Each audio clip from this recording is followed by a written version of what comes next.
Pharaoh ruled Egypt with an iron fist. The Israelites were slaves, beaten, broken, and crying out for freedom. Then one baby was born, a baby who would challenge the greatest empire on earth, a baby who would part the sea itself. This is the story of Moses, the man chosen by God to lead millions from chains to freedom. Egypt was afraid. The Israelites were growing in number, and Pharaoh, the most powerful man in the world, feared they would become too strong. So he gave a horrifying command: every Hebrew baby boy must be thrown into the Nile River. Imagine the terror, the heartbreak, the mothers forced to watch their children die. But one mother, her name was Jochebed, refused to give up. She had a faith that defied the king. She hid her baby for 3 months. Every cry was a risk, every sound a potential death sentence. When she could no longer hide him, she did something remarkable. She wove a small basket out of reeds, coated it with tar and pitch to make it waterproof, and placed her precious son inside. She set him gently into the river, among the reeds, trusting God with her child's life. That little basket, holding the future of a nation, drifted along the current, and floated straight into the hands of Pharaoh's own daughter as she came to bathe. She opened it and saw a beautiful, crying baby. Her heart was moved with compassion. She knew he was one of the Hebrew children. At that moment, the baby's older sister, Miriam, who had been watching from a distance, bravely approached the princess and offered to find a Hebrew woman to nurse the child. The princess agreed. And who did Miriam bring?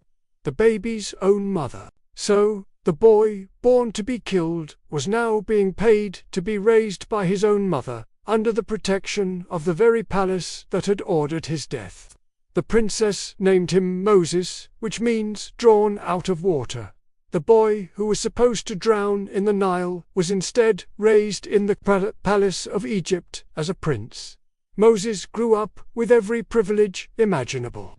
He was educated in all the wisdom of the Egyptians, trained in leadership, and surrounded by unimaginable wealth and power. He was a prince of Egypt. But deep down, he never forgot who he truly was. He knew he was a Hebrew, and he saw the suffering of his people every single day. One day, that inner conflict boiled over. Moses saw an Egyptian taskmaster brutally beating a Hebrew slave. Something rose up inside him, righteous anger, a cry for justice, the pain of his people. He looked around, and seeing no one, he struck the Egyptian and killed him. He buried the body in the sand, thinking his secret was safe. But the next day, he saw 2 Hebrews fighting and tried to intervene. One of them shot back, "Who made you a ruler and a judge over us? Are you going to kill me as you killed the Egyptian?" The secret was out. Moses was terrified. Soon, word reached Pharaoh. Moses, once a prince of the realm, became a hunted man, a fugitive with a price on his head. He had no choice but to flee. He ran for his life, leaving behind the palace, the power, and the only life he had ever known. He fled into the vast, empty wilderness of Midian, where he became a simple shepherd. For 40 long years, Moses lived in obscurity, forgotten by the world. But he was never, ever forgotten by God. One ordinary day, while Moses was tending his father-in-law's sheep on the side of a mountain, something impossible happened. He saw a bush that was on fire. But this was no normal fire. The flames licked at the branches, yet the bush wasn't burning up. It wasn't turning to ash. It was fire without destruction, a sight that defied all logic. Drawn by curiosity, Moses stepped closer, and then a voice called out from the heart of the fire, "Moses, Moses." He stopped, his heart pounding. He answered, "Here I am." The voice continued, "Do not come any closer. Take off your sandals, for the place where you are standing is holy ground." He fell to the ground in awe and fear. "I am the God of your father," the voice said. the God of Abraham, the God of Isaac, and the God of Jacob." The voice was God himself. "I have seen the misery of my people in Egypt. I have heard their cries. And now I am sending you to Pharaoh to bring my people out of Egypt." Moses was stunned, terrified. Him, a forgotten shepherd, a man on the run. He began making excuses. "Who am I, that I should go to Pharaoh? What if they ask your name? What should I tell them? They won't believe me." And finally, he pleaded, "O Lord, I am not eloquent. I am slow of speech and tongue." But for every excuse Moses had, God had an answer. And his final answer was this: "I will be with you." And with that promise, Moses, the 80-year-old shepherd, returned to Egypt. Not as a fugitive running for his life, but as God's chosen messenger, armed with nothing but a staff and a promise. Imagine the scene. Moses, a man who fled Egypt in disgrace 40 years earlier, now stands before the most powerful ruler on earth. He walks into the grand throne room and delivers a message that would shake the foundations of the empire. "Thus says the Lord, the God of Israel, let my people go." Pharaoh, surrounded by his guards and magicians, probably laughed. Who was this shepherd to make demands? Who was this Lord that he should obey him? Pharaoh's heart was hard.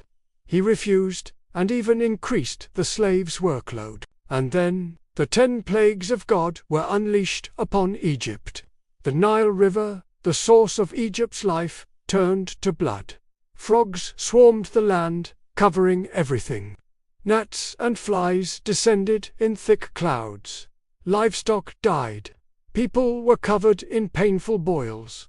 Hail of fire and ice rained from the sky. Locusts devoured every green thing, and a thick, supernatural darkness swallowed the sun for 3 days. With each plague, Moses repeated the demand, "Let my people go."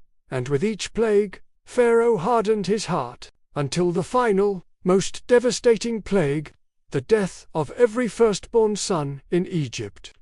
That night, a cry of anguish rose from every Egyptian home, from the palace of Pharaoh to the dungeon of the prisoner. Fear and grief filled the land. Finally, Pharaoh broke. He summoned Moses and Aaron in the middle of the night and screamed, "Go! Leave! Take your people and your flocks, and get out of my sight." And just like that, after 400 years of brutal slavery, the nation of Israel walked out of Egypt as free people. But their journey to freedom was far from over. No sooner had the Israelites left than Pharaoh changed his mind.